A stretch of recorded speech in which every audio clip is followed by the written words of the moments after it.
Well, it was a hard-fought game. We know they play well. Obviously, with Clavel getting hurt the last couple days somewhere in there, I'm not sure when it happened. It kind of changes them as a team. But I told the team beforehand, when that happens, people get injured. Teams come together, especially that first game, and somebody steps up, and Prentice Nixon stepped up big time and gave them another score. They we still defensive numbers are really good. 29, hold them to 29. It's got to be the low for the year. 27 from three, and all these 6 3-pointers. But we just hurt ourselves at the beginning, and just too sticky fingers, not moving the basketball, holding out too much dribbling, not making the right pass, the easy pass, and too many turnovers again in the first half. Second half we settled down, and I thought we were better. You get that 13-point lead. Corby, Barry, we had probably more subs in when we made the run, and then we went back, with the group, and to their credit, they didn't quit and they kept coming at us and got it where, now it's a tough game, and I thought we got a little tentative. I kept talking about go make plays, and we had some guys step up down the stretch, and Wes made a big bucket, Justin made a good drive, Stephen Hurt made a big basket. Cam hit a couple, and just held them off and found a way to win. It wasn't a thing of beauty, but it's a win, and but sooner or later we gotta make some improvement, especially offensively. Coach, it's sometimes just not about flash, but just being effective. Do you feel like you guys were effective? No. I mean, especially the first half. I thought second half we were much better, but then we got to adjust to. We didn't get much transition. They send 2 back, so that hurt us.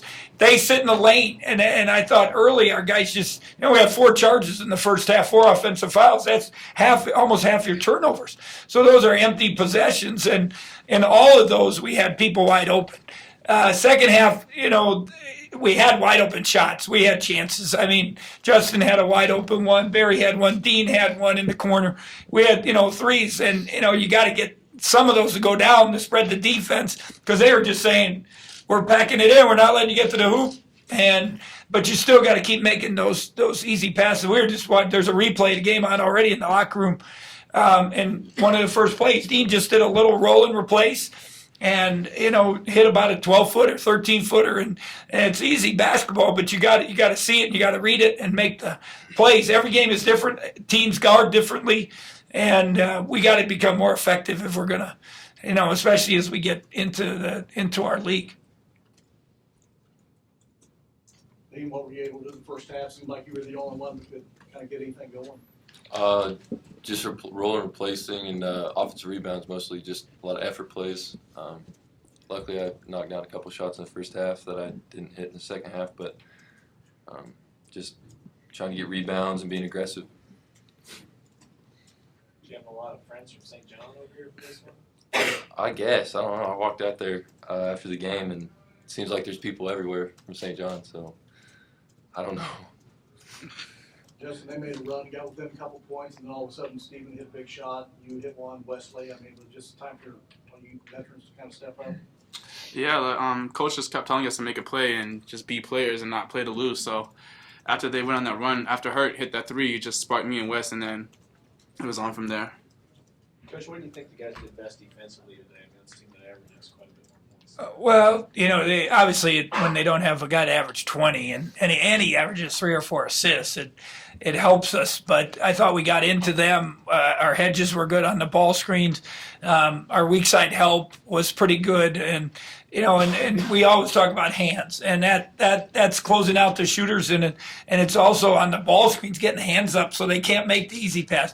They found a little niche at the end. They were doing that middle ball screen, that quick little pocket pass, and then they kind of got our big guys 2-on-1 and put us in a little bit of a bind, and that's where we got Dean and Steven got some foul trouble. But it was they're hard to defend, and they put 52 on Colorado. So and Colorado's a decent team. So you just overall pretty good. Our guys bought in. We're coachable.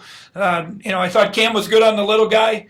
Gillen's a good player. We kind of controlled him. Scott got West a little early. Justin, a couple times on Nixon not getting to him quick enough. But other than that, we did a pretty good job on, just getting our hands up, getting to the shooters, not letting them get easy baskets, making them earn stuff. Justin, they missed 12 three-pointers straight at one point. You guys missed 9 straight three-pointers at one point. Did it feel like if somebody could just get on a shooting streak, it could be the difference in the game?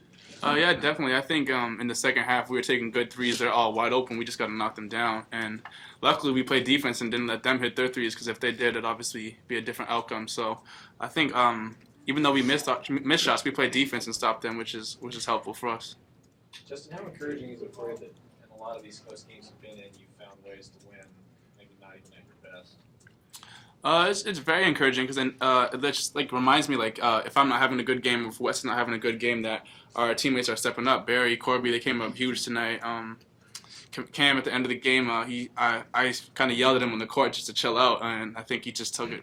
He didn't take it personal. He just listened to me, and he made big plays, offensive rebounds, defensive rebound at the end. So they just listen, and they're all coachable. Even though I'm not the coach, they still listen to me. So it's good. Coach, why didn't DJ play in the second half? He had an unbelievable game against Texas A&M. He had 2 of his best practices a year.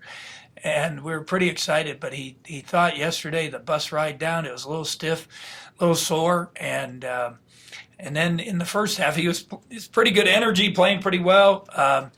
He kind of tweaked it, said he got kicked, and just a little tentative, and he said, I'm not sure I can go, and we just had to go with what we did. And Austin Butke, good minutes, battles his butt off. We put Brian Roletter. I told the coaches yesterday we might have to put him in. I didn't know they weren't going to have Clavel, but they go small, so I thought Brian would give us and he first half he defended the dude, and I think they just cleared out for the guy. The players always say not on B row, and that guy airballed it, and then the second half he goes in and takes a big charge on a key play. So it's great for him, being back home and being part of it. But you need everybody. So as I mentioned, Corby, Barry gave us a nice run. Barry's going to be really good. He's just got to figure some things out. And he even made one of the ones he charged. It's a packed defense. You can't go. You got to send it back, make the next play. And he had a nice little pull up he had a wide open 3 and pull up in the second half. Those go, and he's going to play well. So we need him to step up. I'd like it to be a little sooner, but if we can get him going with those other guys, it'll obviously help us offensively. Foot for DJ? Same foot, yeah, Okay. yeah. So, and Dean, I think he just kind of died in the second half. Came to the bench and just said, I can't breathe, and then he was huffing and puffing, and so we had to keep rotating him, and so it's pretty good for really only a day, 1 or 2 days, a day and a half of practice over the last 2 weeks. Coach, you guys are about 10 games in. Whether it be off the court or on the court, what are some things that you've seen from this team that maybe they're ahead of schedule in as they get closer to college? Well, I think these guys have talked about it. Even though we have so many new guys, they all seem to get along, and they enjoy each other. And I think, like Justin said, they're trying to make some steps leadership-wise. To talk to each other and tell each other things. And it would be nice if we got Wes doing it a little more, but they're all figuring out their roles and what they can do and can't do, and we got to fight some continuity offense where I don't have to call everything, and so that they just Colorado State just plays. They just play basketball sometimes. Sometimes we got to get movement, cutting, ball screens, nothing, send it, make the next play. We keep trying to score off the first action, and we got to be a little more patient. Let the defense break down, and then take advantage of it. Dean, there's a lot of purple out there in the stands tonight, but how is the experience different for you playing down here in Wichita, and did you like playing here at Intrust Bank Arena? The fans were great. It was a new atmosphere, but we still had the same. We just tons of K-State fans here, and it was just a great atmosphere. Coach, adding to that, your thoughts on just playing here in Wichita, maybe giving the opportunity from people from some parts of the state that don't normally get to come to Manhattan. Well, I've said it all along, and I know when I got the job, Mr. Curry, John, and Casey Scott talked to us about it, making the trips to Kansas City to Wichita and, to reach out to our fans, because we have so many fans from all over the place, and whether they're coming for football weekends or basketball, long drives, and if we can, just go touch them, and that's why we do the Catbacker tour and go. It's not a fun thing to go 30 some nights, on the Catbacker tour, but we appreciate our fans, and I thought there was good energy in here. Maybe we were a little too emotional at the beginning, trying to do too much, but both times I've been here, it's been fun, and appreciate a good crowd.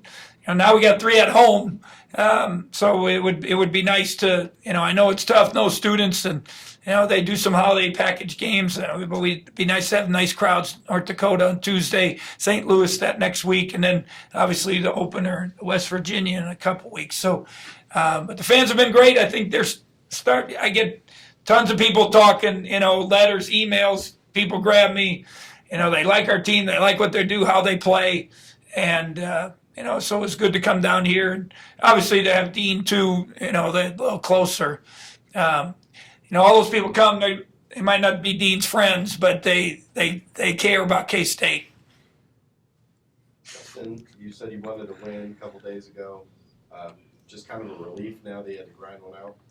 Yeah, definitely a relief. Usually after you lose a tough one on the road, it's kind of hard to just bounce back immediately. And it was tough at the start of the game, but at the end of the game, we came up with a win, which is what we wanted to do. So it's a big relief.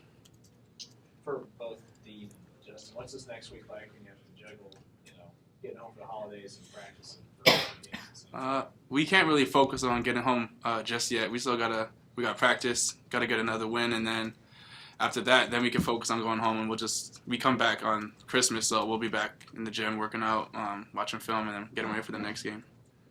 Just what Justin said, just take it a day at a time. Don't look past the next day, so that's all we can do. Justin, it's been a tough stretch, a couple road games and neutral here. Do you feel like you've made some strides getting through this tough stretch? Georgia and A&M in here? Yeah, definitely.